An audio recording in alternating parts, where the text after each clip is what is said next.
Hello दोस्तों, आप सबका स्वागत है एक न्यू वीडियो में। तो आज हम एक्सप्लेन करने जा रहे हैं सोलो लेवलिंग सीजन 2 का एपिसोड नंबर 14। तो ये वीडियो बहुत ही ज़्यादा इंटरेस्टिंग होने वाली है और आने वाले वीडियो भी बहुत ज़्यादा इंटरेस्टिंग होंगे। तो चलो बिना किसी देरी के वीडियो को स्टार्ट करते हैं।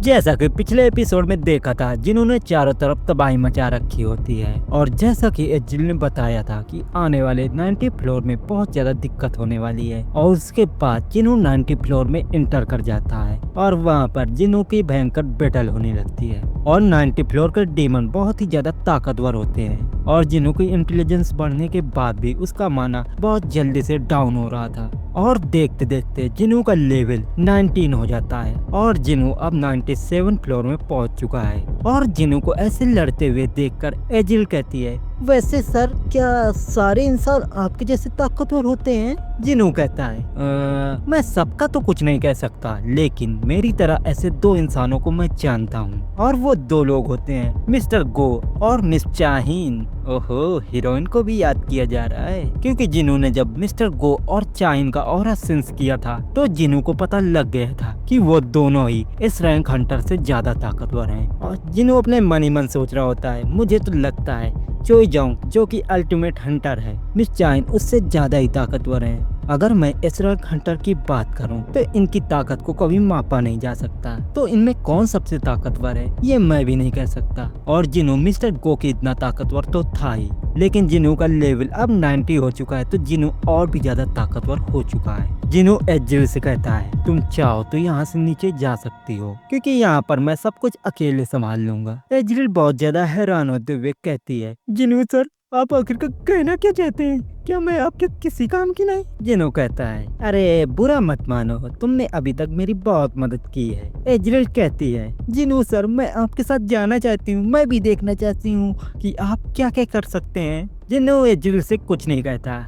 हाँ, तो चलो मेरे साथ। और उसके बाद सीन शिफ्ट होता है। हम देखते हैं कोरिया का एयरपोर्ट और हम देखते हैं जापान का इस रैंक का हंटर गोटो ryuji जो कि अपने असिस्टेंट के साथ कोरिया आ चुका है। और गोटो ryuji जैसे ही आगे बढ़ता है उसे किसी की पावर सेंस होती है जो कि बहुत ज्यादा इंटेंस होती है, लेकिन गोटो ryuji इस पर ज्यादा ध्यान नहीं देता और आगे बढ़ जाता है। और कुछ देर वेट करने के बाद हंटर एसोसिएशन का एक एजेंट गोटो ryuji को लेने के लिए आ जाता है। गोटो ryuji उस हंटर से जापानीज में कहता है कि आखिरकार यहाँ पर चल क्या रहा है। वो एजेंट कहता है, सर यहाँ पर यूएसए का एक नेशनल लेवल का हंटर अपने पर्सनल काम के लिए आया है। और गोटो ryuji कहता है, ठीक है तो चलो चलते हैं। और वो एजेंट गोटो ryuji और उसके असिस्टेंट को लेकर हंटर एसोसिएशन पहुंच जाता है।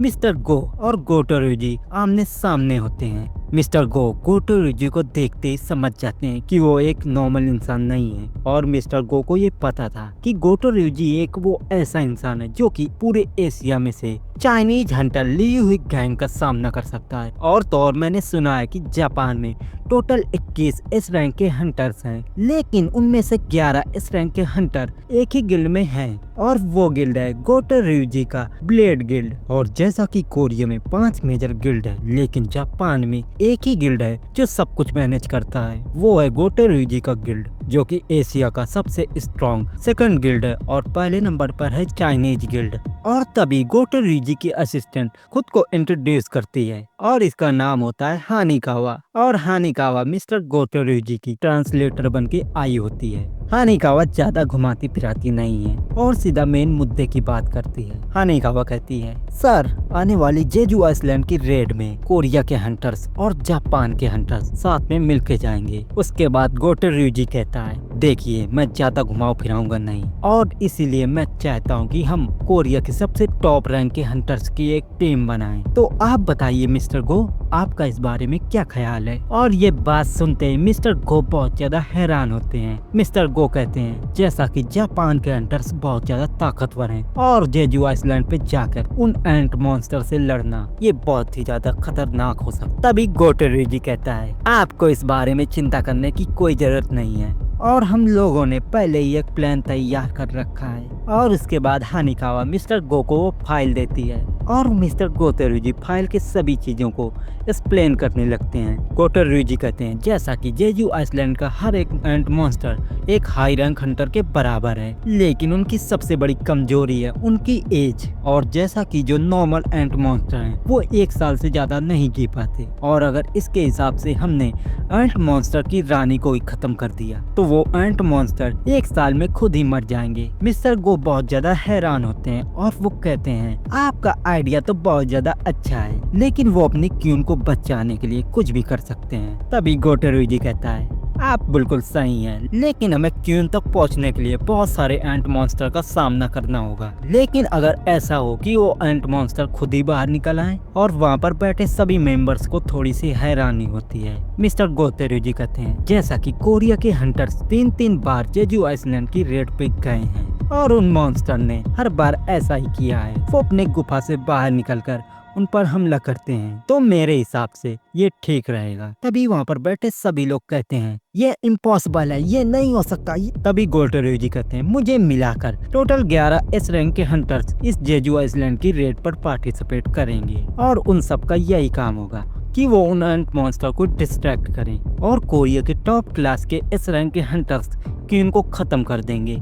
और तब साउथ कोरिया का एक ही काम रहेगा कि उनको जल्दी से जल्दी वहां से निकाल दिया जाए। और सभी लोग वहां पर बहुत ज्यादा हैरान होते हैं, लेकिन मिस्टर गो को ये प्रपोजल थोड़ा पसंद आता है, लेकिन उनको ये समझ नहीं आ रहा होता है कि आखिरकार गोटेरुजी जैसा इंसान उनकी हेल्प क्यों करना चाह रहा है। गोटेरुजी अपने मन ही मन कहता है जैसा कि मुझे नेशनल रैंक हंटर का टाइटल चाहिए, उसके लिए मुझे जेजू आइसलैंड की रेड पे जाना होगा और ये ऑफर एक्सेप्ट करने के सिवा इनके पास कोई रास्ता भी नहीं है। लेकिन मिस्टर गो इस ऑफर को लेकर थोड़ी सी चिंता में होते हैं। मिस्टर गो अपने मन ही मन कहते हैं मुझे मिलाकर कोरिया में 8 एस रैंक के हंटर हैं, जिसमें से मैं बहुत ज्यादा बूढ़ा हो चुका हूँ और मिन बेयोंग भी अब रिटायरमेंट ले चुका है। लेकिन मिस्टर गो का बस एक ही सवाल होता है कि क्या जापान के हंटर्स इतने ताकतवर हैं कि वो उस क्यून को मार सकें। लेकिन तभी मिस्टर गो को जिनू की याद आती है, क्योंकि जिनू ने रिसेंटली में ए रैंक के डंजन को अपने अकेले दम पर पूरा किया था। अगर मेरे हिसाब से संग जिनू इस रेड में शामिल हो जाए तो हमारे पास जीतने का एक मौका हो सकता है। और बहुत सोच समझने के बाद मिस्टर गो इस प्रपोजल को एक्सेप्ट कर लेते हैं और तभी सीन शिफ्ट होता है। हम देखते हैं जिनू और एजरिल को, और जिनू का लेवल अब 93 हो गया था। जिनू फाइनल फ्लोर में पहुंचने के बाद जिनू का सामना अब होता है द डीमन किंग बहरान से, और 100वें फ्लोर में इंटर करते ही जिनू को एक हवा का झोंका महसूस होता है और जिनू देखता है कि आसमान में एक ड्रैगन है, और जिनू देखता है उस ड्रैगन के ऊपर द डीमन किंग बहरान को। और जिनू जैसे ही बहरान का ऑरा महसूस करता है, जिनू बहुत ज्यादा हैरान होता है कि मैं इसको हरा पाऊंगा या नहीं। और बहरान को देखकर एचिल भी बहुत ज्यादा शौक होती है, और बहरान के ड्रैगन का नाम होता है काइजल। जिनू काइजल को देखकर बहुत ज्यादा शौक होता है। जिनू को समझ नहीं आ रहा होता कि आखिरकार अभी तक मेरा सामना सिर्फ डीमन से हुआ है, और अब एक डीमन और उसके साथ एक ड्रैगन भी। लेकिन जिनू अपने मन ही मन सोच रहा होता है कि अगर ये ड्रैगन एक डीमन नहीं हुआ तो मैं इसकी शैडो को एक्सट्रैक्ट कर लूंगा।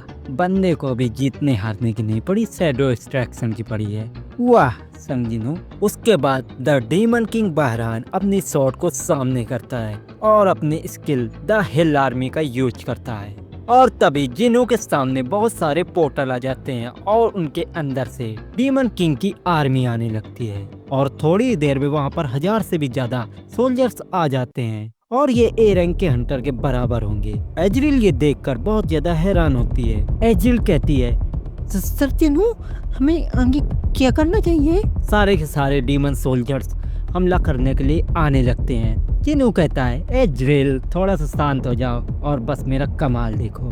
और जैसे ही सारे के सारे डीमंस जिनू की रेंज में आते हैं, जिनू अपने शैडो सोल्जर को बुलाता है और जिनू अपनी स्किल डोमेन मोनार्च का यूज करता है, और बहरान की आर्मी और जिनू की आर्मी के बीच एक घमासान बैटल होने लगती है। जिनू की आर्मी डीमंस को एक एक करके खत्म कर रहे होते हैं और चारों तरफ तबाही का मंजर होता है। और यहाँ पर टस्क, एग्रेस, आयरन और टैंक मिलकर सभी डीमंस के छक्के छुड़ा रहे होते हैं। और उसके बाद टस्क अपनी स्किल हाइमन ब्लेज का इस्तेमाल करता है और चारों तरफ आग ही आग हो जाती है। और ये सब देखकर एजिल के तो होश ही उड़ जाते हैं। लेकिन काइजल पर बैठा हुआ डीमन किंग बहरान ये सब आराम से देख रहा होता है। लेकिन एजिल को एक बात ही समझ नहीं आ रही होती है कि आखिरकार द डीमन किंग बहरान इस जगह के राजा हैं और जिन्हू जो कि बाहर से आया हुआ एक घुसपैठिया है। तो एजिल को यही नहीं समझ आ रहा होता है कि आखिरकार वो डीमंस की साइड है या जिन्हू की साइड। और उसके बाद बहरान अपनी स्किल का यूज करता है और वहाँ का मौसम खराब होने लगता है और बिजली कड़कने लगती है और वो बिजली जिन्हू के सारे शैडो सोल्जर को खत्म कर देती है। वो एजिल के ऊपर गिरती उससे पहले ही जिन्हू उसे बचा लेता है। जिन्हू उस बिजली के अटैक को देखकर समझ जाता है कि ये कोई नॉर्मल बिजली का अटैक नहीं है। अगर ये मुझे लगा तो मेरी आर्मी एक पल में खत्म हो जाएगी। और उसके बाद जिन्हू अपनी स्पीड का यूज करके आगे बढ़ता है और बिल्डिंग के ऊपर चढ़ के सीधा जंप कर जाता है और काइजल के ऊपर अटैक करता। उससे पहले ही बहरान अपनी स्वॉर्ड से उस अटैक को ब्लॉक कर देता है। और उसके बाद बहरान एक दमदार अटैक करता है और जिन्हू उस अटैक से बहुत दूर जाके गिरता है। जिन्हू वहाँ से खड़ा होता उससे पहले ही बहरान इसके सामने आता है और अपने लाइटिंग अटैक को तैयार करने लगता है। और जैसे ही बहरान जिन्हू के ऊपर अटैक करता है जिन्हू जैसे तैसे करके वहाँ से बच निकलता है। लेकिन जिन्हू को पता लग गया था कि वो उससे ज्यादा देर नहीं बच पाएगा और एक लाइटिंग अटैक जिन्हू को लगने ही वाला होता है तभी उस बिजली के अटैक को एक फायर अटैक रोक लेता है। और ये अटैक किसी और का नहीं टस्क का होता है। टस्क को भी समझ आ जाता है कि वो उस लाइटिंग अटैक को ज्यादा देर नहीं रोक पाएगा। उसके लिए वो अपने अटैक को चेंज कर देता है और वो अटैक सीधा काइजल के पंखों पे लगता है। ये देखकर जिन्हू अपने मन ही मन कहता है अच्छा हुआ कि मैंने वो गोला टस्क को दिया, नहीं तो इस हमले से मुझे मेरा बाप ही नहीं बचा पाता। और उसके बाद काइजल घायल होकर नीचे गिरने लगता है और जिन्हू को वो मौका मिल जाता है जब वो बहरान को हरा पाए। जिन्हू अपना ड्रैगर सामने करता और कहता है आखिरकार तुम मुझे मिल ही गए। ऊपर देखने की वजह से मेरे कंधे में बहुत ज्यादा दर्द हो रहा था। तो अब आमने सामने की लड़ाई करते हैं और जिन्हू के पास कुछ ऐसी स्किल होती हैं जिसके लिए उसको अपनी माना यूज नहीं करनी पड़ेगी, जिसमें से एक है कमांडर टच अथॉरिटी और शैडो प्रिजर्वेशन। और कमांडर टच की स्किल जिन्हू को एक चीज को दूसरी जगह करने में मदद करती है और दूसरी शैडो प्रिजर्वेशन जिसके लिए जिन्हू को कोई भी माना की जरूरत नहीं होती है। वो अपनी शैडो को आराम से समन कर सकता है और आराम से प्रिजर्व कर सकता है, लेकिन उन्हें दोबारा से रीजनरेट करने के लिए जिन्हू को माना की जरूरत पड़ती है। और इसीलिए जिन्हू ने अपनी इंटेलिजेंस को बढ़ाया था जिससे जिन्हू की माना का अमाउंट बहुत ज्यादा बढ़ गया था। लेकिन जिन्हू को समझ नहीं आ रहा होता कि अगर डीमन आर्मी एक बार खत्म हो गई तो कहीं वो दोबारा तो नहीं आ जाएगी। अगर उसके बाद भी डीमन किंग अपनी आर्मी को रीजनरेट करना चाहे तो उसकी भी माना पे इफेक्ट पड़ता होगा जैसे कि मुझ पर पड़ता है। और तभी सामने से डीमन किंग बहरान अपनी स्वॉर्ड को लेकर आने लगता है अपनी मस्तानी चाल के साथ और वो सीधा आके टस्क के ऊपर अटैक कर देता है और अपने लाइटिंग अटैक का यूज करता है। टस्क भी पीछे नहीं हटता और अपने हाइमन ब्लीच का अटैक करने लगता है और तभी बहरान उसे बीच से काट कर खत्म कर देता है। और तभी जिन्हू का माना बहुत तेजी से 1000 पॉइंट नीचे गिर जाता है। जिन्हू अपने मन ही मन कहता है एक हाई रैंक के शैडो सोल्जर को समन करना आता है, वो मेरे लिए बहुत दिक्कत दे सकता है, लेकिन मुझे बहरान के खिलाफ ये जंग जीतनी है तो मुझे उन सब की मदद लगेगी। और जिन्हू टस्क को फिर से रीजनरेट कर लेता है और आयरन अपनी कुल्हाड़ी को लेकर बहरान के ऊपर अटैक करने जा रहा होता है। डीमन किंग भी अपने हथियार को आगे करता है और आयरन की कुल्हाड़ी को एक ही बार में तोड़ देता है और अपनी स्वॉर्ड को आयरन के मुंह में घुसा देता है। और वो उसके बाद अपनी स्किल लाइटिंग का यूज करके आयरन का काम तमाम कर देता है। और इसी मौके का फायदा उठाकर एग्रिस भी बहरान के पीछे से आ जाता है। एग्रिस का अटैक बहरान को लगता उससे पहले ही बहरान अपने हाथों से एग्रिस की शॉट को रोक लेता है और अपना लाइटिंग अटैक एग्रिस के ऊपर कर देता है। एग्रिस का नामो निशान खत्म हो जाता है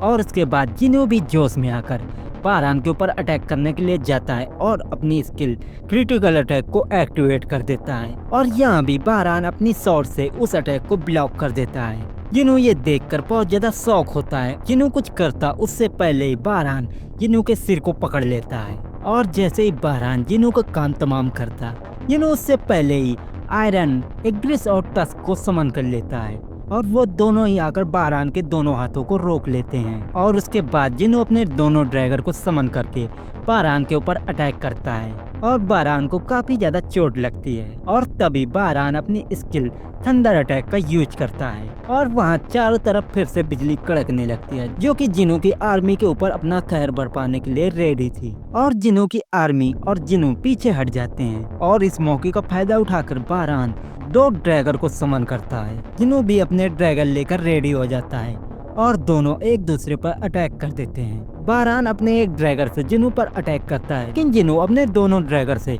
उस अटैक को ब्लॉक कर लेता है और जिनों बारान के ऊपर अटैक करने से पहले अपनी स्किल क्रिटिकल अटैक का यूज करता है और वो दोनों ही अपने ड्रैगर को एक दूसरे के साथ क्लैश करते हैं और वहाँ पर बहुत भयंकर बैटल शुरू हो जाती है। लेकिन अचानक ही बारान अपने थंडर अटैक का यूज करता है और जिनू ये अटैक देखते ही समझ जाता है कि अगर ये अटैक मुझे लगा तो मेरा नामो निशान खत्म हो जाएगा। बारान उस अटैक को जिनू के ऊपर कर देता है, लेकिन जिनू अपने दोनों ड्रैगर की मदद से उस अटैक को ब्लॉक करने की कोशिश करता है और उसी कोशिश में जिनू के दोनों ड्रैगर उसके हाथ से छूट जाते हैं। और जैसे ही बारान इस मौके को देखता है वो जिनू के ऊपर अपने दोनों हाथों से अटैक करने के लिए रेडी हो जाता है और वो जिनू के ऊपर अटैक करता उससे पहले जिनू अपने दोनों हाथों से बारान के हाथों को रोक लेता है और उसके बाद बारान अपना फिर से थंडर अटैक रेडी करता है और बारान वो अटैक जिनू के ऊपर करता उससे पहले ही बारान के सिर पर एक भाला आके लग जाता है। बारान ये देखकर बहुत ज्यादा शौक होता है और हम देखते हैं ये भाला किसी और का नहीं एजिल का होता है और ये देखते ही डीमन किंग और भी ज्यादा गुस्से में आ जाता है और जिनों को यही मौका मिल जाता है और जिनों डीमन किंग के ऊपर अटैक करने से पहले अपने इंटेलिजेंस स्टेट का यूज करता है और पास में ही पड़े एक पत्थर को उठाता है और अपने माना को स्टेबल करता है और वो सीधा एक पंच डीमन किंग के हाथ पे रख देता है और डीमन किंग का एक हाथ एक ही बार में निस्नाबूद हो जाता है। जिन्हों अपनी फुल पावर का यूज करके बारान के सिर पर एक अटैक करता है और एक ही अटैक में बारान का थोबड़ा उसके धड़ से अलग हो जाता है और बारान को ऐसे खत्म होते हुए देखकर एजिल भी बहुत ज्यादा शौक होती है। तभी सिस्टम की तरफ से नोटिफिकेशन आता है कि आपने द डीमन किंग बारान को हरा दिया है और यहाँ पर फाइनली जिन्नू ने डीमन किंग की सोल को कलेक्ट कर लिया होता है। और उसके बाद जिन्नू एज्रिल से कहता है, एज्रिल जाओ अपने पापा से कह दो आज से रेडिस क्लैन यहाँ का सबसे नंबर 1 क्लैन होगा। और वो दोनों एक दूसरे को देखकर मुस्कुराने लगते हैं और हम देखते हैं जिन्हों का लेवल अब 97 हो गया है। और इसी के साथ ये एपिसोड यहीं खत्म होता है। आने वाले एपिसोड में बहुत तड़ाकेदार धमाका है। सो नेक्स्ट वीडियो देखने के लिए हमारे चैनल को सब्सक्राइब करें। Bye bye.